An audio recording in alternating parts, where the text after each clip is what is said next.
오늘 지금은 존속 함수에 대한 거에 대해서 좀 더 그런 생각을 하게 된 배경, 그리고 이게 왜 타당성이 있는지 그런 걸 한번 얘기하려고 이렇게 비디오를 찍게 됐습니다.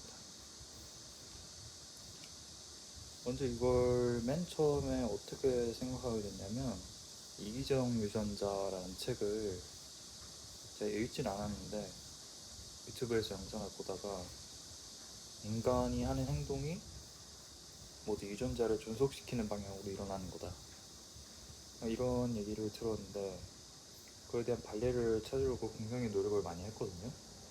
근데 찾기가 좀 어려웠어요.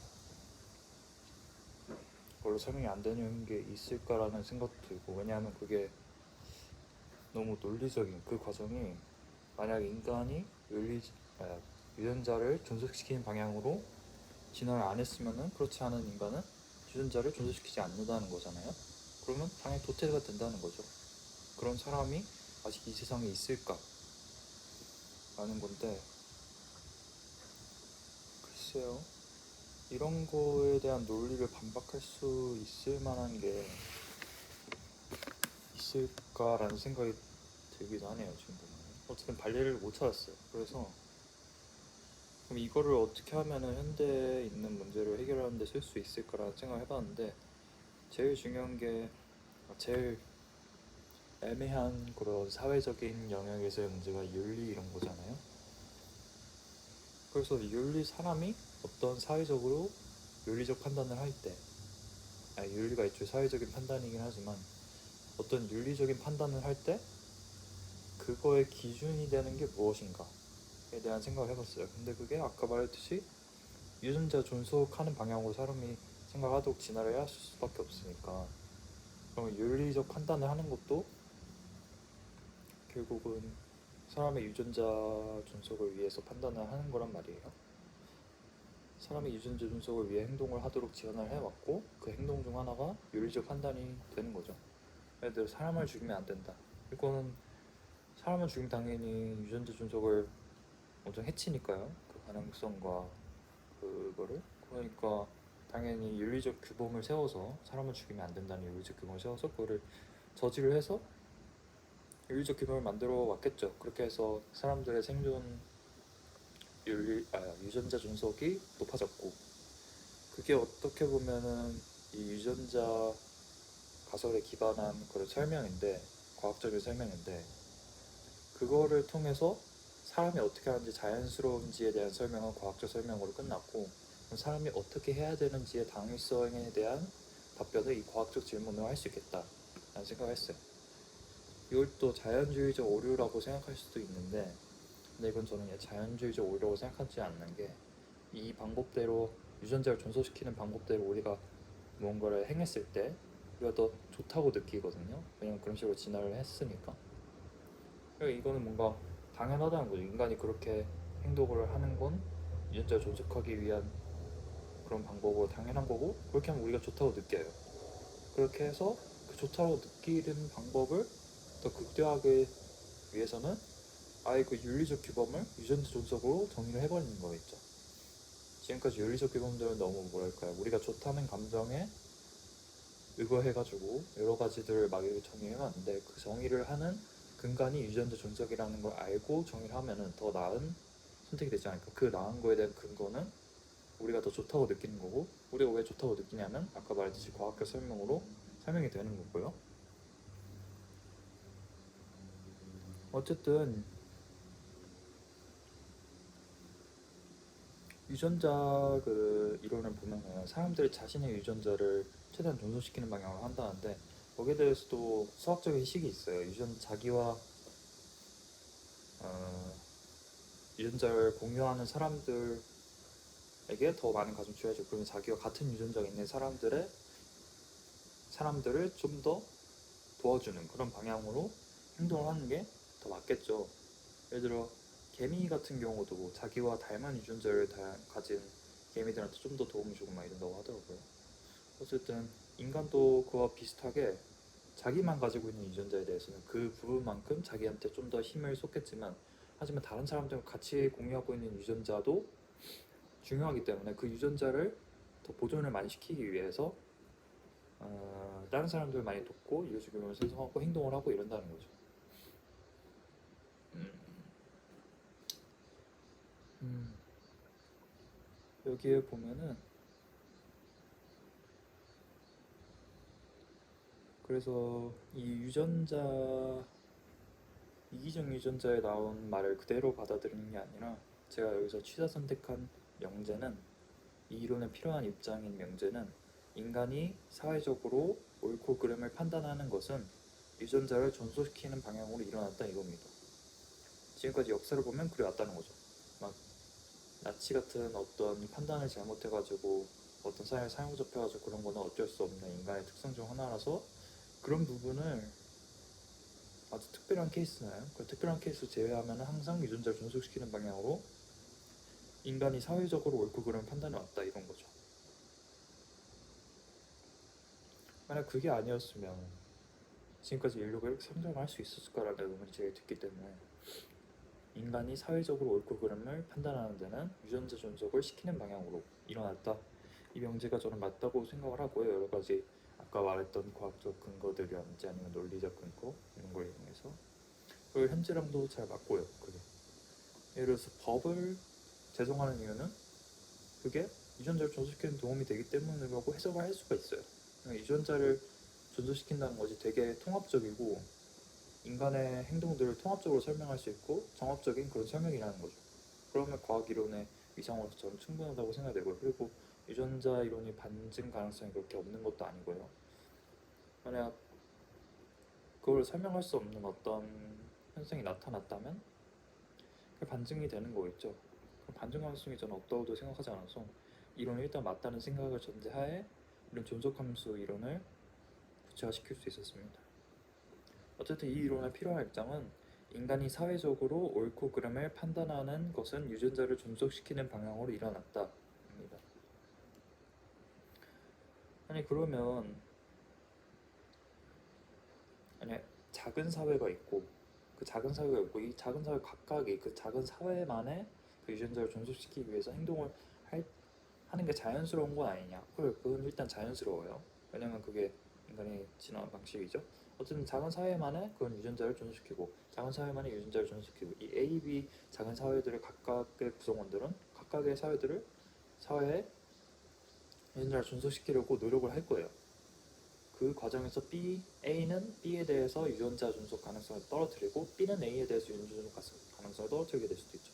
아니 그럼 이게 일단 자연스러운 현상인데 그러면 내 주장은 모순되는 게 아니냐 이런 말씀을 하실 수 있는데 이게 모순되는 게 아닌 게 저는 이 사회 전체 뭐 인류 전체라고 볼 수 있겠죠. 인류 전체의 유전자 존속을 증가시키는 방향으로 윤리적 규범을 형성을 해야 된다고 하는 거예요. 이게 자연스럽다는 게 아니라 아시겠나요? 어쨌든 왜 이렇게 해야 되냐라는 거에 대한 근거는 아까 말했듯이 그래서 좋다라고 느끼고 그 좋다라는 거 느끼는 이유도 아까 설명을 드렸고 그러면 만약에 이 경우에서 A가 계속 이런 행동하고 B가 계속 이런 행동하면 서로 좋다고 느끼진 않을 거예요. 결국은 언젠가는 평상시 같은 보통의 경우라면 왜냐면 A만 살아남고 B는 다 죽었어요. 아니면 B가 살아남고 A만 다 죽었어요. 이 경우가 나을까요? 아니면 A, B 둘 다 같이 살아나는 게 좋을까요? 저는 분명히 A, B 둘 다 같이 살아나는 게 좋다고 느끼고 있거든요. 저는 그 이유가 뭐냐라고 물으신다면 아까 말했던 과학적 근거가 되고 아까 말했듯이 과학적 근거가 지금 사례와 굉장히 잘 맞는 거죠. 이런 사고 실험에서도. 그렇기 때문에 그 과학적 사실이 맞다라는 느낌이 저는 강하게 들고 그 사실을 의거하여서 이런 수학 공식을 만들어내는 것도 의미가 있는 거죠. 이게 설명을 잘 하고 이게 좋다라고 우리가 느낄 수 있는 방향을 제시를 해주니까. 이렇게 해가지고 이런 존속 함수의 값을 늘리는 방식으로 그 행동을 해야 된다라는 것과 그걸 통해서 좋다라는 감정을 느끼는 것과 이게 일맥상통하지 않은 적이 없어요. 저는 지금. 그 만약 존속 함수의 값을 늘리는 행동이었다고 하면은 저는 그게 항상 좋다고 느껴왔어요. 그 이유가 아마 과학적으로 해석이 되는 것 같고 기납적으로도 그럼 내가 존속함수의 값을 늘리면 내가 좋다고 느끼네 라는 걸로도 해석이 되고 뒷받침이 되고 과학적으로 뒷받침이 되니까 이 존속함수는 되게 뒷받침이 되는 게 명확하고 과학적으로 되고 기능적으로 되니까 저는 이거를 채택을 하지 않을 입장이 없다고 생각을 합니다. 이게 저는 맞다고 생각을 해요. 윤리적 옳고 그름의 판단의 기준이 이 유전자 존속함수의 값을 늘리는 것이 기준이 된다. 그게 같은 것이다. 윤리의 본질은 유전자 존속이다. 라는 게 저는 맞다고 생각을 하고 있어요. 그래서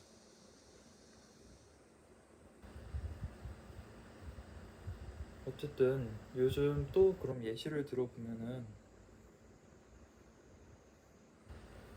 핵폭탄 같은 거 뭐 요즘에 영화도 나오고 하니까 그런 거 예시를 해보면 핵폭탄을 통해서 뭐 핵폭탄을 투하해가지고 일본에 히로시마나 나가사키에 그렇게 해서 많은 사람들이 죽었긴 하지만 그로 인해서 유행 같은 게 세워지고 평화를 이룩할 수 있었다 이런 입장이 있긴 하거든요. 그렇게 보면 핵폭탄을 통해서 존속함수의 값을 늘리는 게 또 맞는 것 같고 하지만 핵폭탄을 통해서 여러 사람들이 방사능 피해를 입거나 아니면 한 방에 기화가 되거나 그랬잖아요. 그렇게 보면 그만큼의 존속함수 값을 떨어뜨리는 거예요. 그 두 가지를 같이 고려할 때 이 핵폭탄이라는 것이 존속함수의 값을 늘리는 선택이었냐 낮추는 선택이었냐에 대해서는 매우 어려운 문제인 것 같아요. 전 영상에서도 말했지만 존속함수의 값을 특정하는 거는 진짜 불가능에 가깝다고 생각하거든요. 왜냐하면 미래를 예측해야 되는 일이기 때문에 그를 위해서 여러 가지 지금까지 쌓아올린 정치적인 문제나 그런 거 해결할 수 있는 그런 학문 같은 게 있지 않습니까? 그런 걸로 예측을 하는 게 당연히 맞고요. 존속함수는 그 예측이 왜 맞는지에 대한 근거를 제시할 능력을 가지고 있다. 이 정도고요. 그 수학적으로 윤리의 타당성, 윤리적 판단을 어떻게 하느냐, 어떻게 해야 되느냐, 그 윤리에 대한 수학적인 기준을 제시하는 거에 대한 의의가 있지 실효성이 있다고는 말할 수 없습니다. 확실히. 그리고 발리는 확실히 제가 생각하기에는 없다고 생각하거든요. 나치를 생각해보고 나치가 인류의 존속 가능성을 높였냐, 인류의 유전자의 존속 가능성을 높였죠. 그렇지 않다고 생각하거든요. 나치로 인해서 나치가 없었을 때보다 있었을 때 훨씬 더 유전자 존속이 잘 안 됐을 거라고 저는 생각을 해요. 없었으면 더 잘 됐을 것 같아요. 그런 의미에서 나치는 사회적으로 말하는 전인류적이라는 말과 같은 말이에요. 제가 쓰고 있는 말은 사회적으로 안 좋은 선택이었다라고 말할 수 있을 것 같아요. 제가 지금 가지고 있는 윤리적 규범에 대한 그런 상식이나 통념으로 생각하기엔 나치는 별로 좋은 선택이 아니었다고 생각을 하거든요. 뭐 그런 의미에서 존속함수가 또 기납적으로 또 맞다는 거에 대한 생각이 들고요.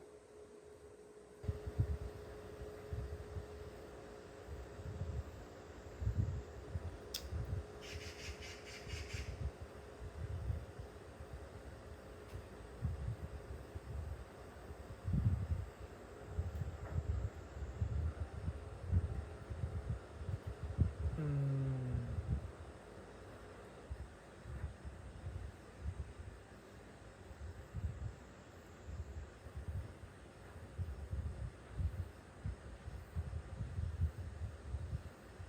뭐 그리고 존속 존속 살인이나 아니면 비속 살인에 대한 문제에서 한국에는 존속 살인에 대한 법은 있는데 비속 살인은 따로 제목이 없다고 하더라고요. 이게 맞는 내용인지 모르겠는데 제 법을 자세히 아는 편이 아니라서 만약 존속 살인보다는 비속 살인이 더 엄중히 처벌돼야 될 가능성이 높겠죠. 왜냐하면 보통의 경우에 그래서 가능성을 얘기하는 건 보통의 경우에는 이 아이가 자손을 더 이어서 유전자를 존속시킬 가능성이 더 높잖아요.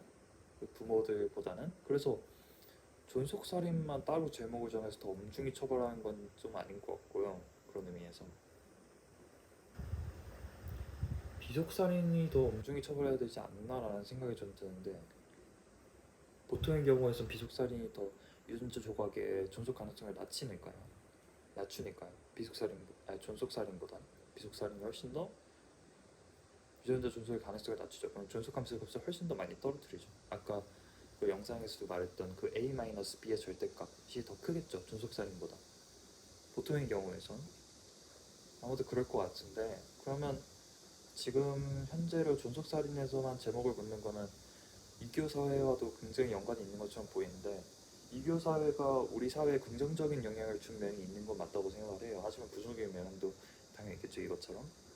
그거에 대한 어떤 균형점을 잘 맞추는 게 중요를 한 것 같은데 이 경우에서 존속살인을 없애고 비속살인의 죄목을 더 강하게 한다라고 했을 때 유교 사회에 영향을 미쳐서 그 유교적인 사회의 근간을 어느 정도 뿌리를 두고 있는 우리 사회에 어떤 위협이 될지는 생각해 봐야 될 것 같아요. 만약에 그게 부정적인 영향이 크다라고 하면은 존속살인을 아직까지는 유지를 해야 될 것 같고요. 물론 지금 제가 말했듯이 이렇게 고려해야 될 영향이 되게 많아요. 이게 미래를 예측하는 일을 존속함수에다 넣어야 되기 때문에 그런 의미에서 되게 중요하다. 하지만 이게 중요한 이유는 제가 지금 존속함수, 존속살인에 대한 얘기를 했듯이 그 모든 게 어디로 연결이 돼야 되는지 저는 알고 있거든요. 그게 유전자 존속이잖아요. 유전자 존속을 늘리냐 마냐에 대한 영향을 여러 가지로 나누고 그 영향을 각각 분석해서 그 가중치를 다 더하면은 존속함수의 값을 정할 수가 있겠죠, 어느 정도. 그런 의미에서도 존속함수가 의미가 있고 우리가 어떻게 이 윤리적 문제를 바라보고 이 윤리적 문제를 분석을 할 때 어떤 방식으로 분석을 하고 해야 되냐라는 거에 대한 기준을 윤리적 유전자 보존이라는 걸로 딱 정의를 해주는 거죠. 유전자 보존에 대한 영향을 여러 개로 나눌 수 있고 그러면 지금 존속함수를 활용한다면 그거에 대한 영향을 다 고려를 하면은 바로 그냥 나오는 거죠. 그게 바로는 아니겠죠. 그 윤리의 타당성 문제가 바로는 아니지. 존속 나올 수가 있는 거죠. 어쨌든 그렇게 뭐 이게 맞냐 틀리냐 이렇게 윤리적인 문제를 보는 게 맞냐 틀리냐에 대한 그런 과정을 없앨 수 있다는 거예요. 이런 공리가 있으면 그 공리는 되게 과학적이고 논리적인 공리고요. 지금 제 생각하기에는 존속함수죠. 그러니까 하지만 지금까지 제가 존속함수에 대한 얘기를 계속 했는데 존속함수가 타당한 거에 대한 거는 의심의 여지가 없다고 저는 생각을 해요. 존속함수 설명이 안 되는 그런 윤리적 판단이 있을까도 의문인데 그 발리가 저는 없다고 생각을 하거든요. 아직까지는. 왜냐면 지금 몇 년 동안 생각하는데 하나도 못 찾아가지고. 하지만 이거 완전 딴 얘기인데 존속함수 저는 개인적으로 조금은 틀렸으면 좋겠다 라는 생각도 하거든요. 왜냐면 이게 너무 사람을 그냥 유전자를 전달하는 NPC 정도로만 보고 하니까 되게 뭔가 무기력해진다고 해야 되나요? 제 자신이. 그런 의미에서 일단 존속함수가 맞는 거는 그렇게까지 부정할 생각은 없어요. 제가 세운 이론이기도 하고 이렇게 발리가 나오는 것 같지도 않고 발리가 나오는 경우가 없겠죠 아마도. 왜냐면 그게 인간이니까요. 인간이 애초에 유전자를 보존시키는 방향으로 진화를 해왔을 수밖에 없고 그렇게 한 게 지금까지 귀납적인 것으로 봤을 때도 맞는 것 같고 그렇게 해서 이 이론을 세웠는데 그게 틀리다? 그러면은 애초에 그 유전자 존속을 하는 인간의 특성 자체가 틀리다는 말이 되는 건데 그게 저는 좀 힘들 거라고 보고요. 물론 인간이 유전자를 존속시키는 방향이 있는 거 아니에요. 왜냐하면 유전자를 존속시키는 방향을 진화를 했지만 그 과정에서 유전자를 존속시키지 않는 방향도 분명히 있을 수가 있거든요. 왜냐면 그래도 살아남았으면은 있는 거니까요, 그냥. 그게 진화론의 핵심이잖아요. 유전자 존속을 하는 방향으로 대체로 진화는 해왔을 건데 그 중에서 인간의 특성 중에 당연히 유전자 존속을 위해서 행하지 않는 그런 행동도 분명히 있을 거예요. 그런 측면이 분명히 있을 거예요. 왜냐면 그래도 살아남았을 수 있으니까. 살아남았으면 있는 거잖아요. 그런데 지금 제가 얘기하는 건 사회적인 문제이기 때문에 그 유전자 존속을 실행시키는 방향으로 진화를 한 특성을 봐야 된다는 얘기예요. 그 유전자 존속을 하지 않는 방향으로 진화한 방향을 보게 되면은 그건 완전 개인적인 문제로 넘어. 개인적으로 우리는 자유를 추구해야 된다 막 이런 문제 있잖아요. 그런 문제로 넘어가는 거기 때문에 사회적인 문제에 한해서는 유전자 존속을 시키는 방향의 행동을 보는 게 맞다. 그런 입장이고요.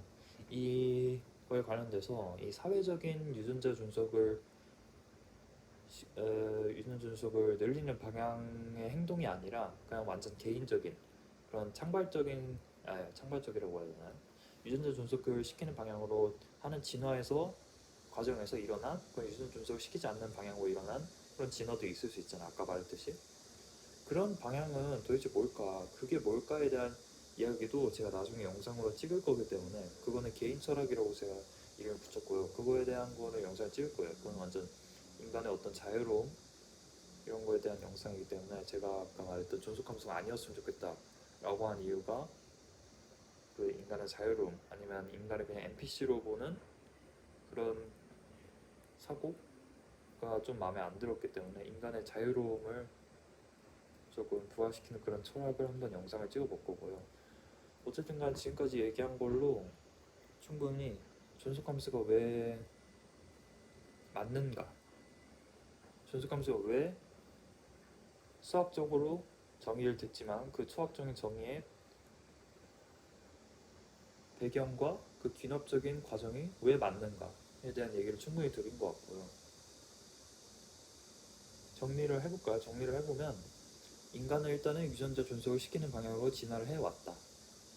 그리고 우리가 그런 방향 진화를 해왔기 때문에 사회적인 인류 전체의 유전자 존속의 가능성이 커지면은 우리가 더 좋다고 느껴요. 그렇게 좋다고 느끼고 그걸 행하는 방향으로 우리가 윤리규범을 정립을 해 나왔단 말이죠. 근데 그 윤리규범을 정립을 해 나오는데 그 좋다는 느낌을 가지고 정립해 왔기 때문에 상당히 애매한 부분이 있습니다. 그 애매한 부분을 없애기 위해서 그 좋다는 감정을 느끼는 그 원인인 그 유전자 존속을 잘하게 하는 그런 행동이라는 것을 윤리의 그 기준으로 삼자는 거죠. 어쨌든 그게 제가 존속함수를 정의한 이유고요. 제가 뭐 어떤 사상에 사로잡혀 있거나 이런 걸 굉장히 싫어하는 사람이에요. 이 존속함수에서도 빨리 떠나고 싶거든요. 개인적으로 지금 몇 년째 붙잡혀 있는데 이게 좀 아니었으면 좋겠다는 생각을 계속 하고 있기 때문에 근데 아닌 건 아닌 것 같아요. 또 그래서 존속함수가 왜 맞는지에 대한 설명은 여기까지 하도록 하고 이 다음 영상이 아마 그 개인 철학에 대한 영상이 될 것 같은데 다 하시면 좋겠네요. 그만하도록 하겠습니다.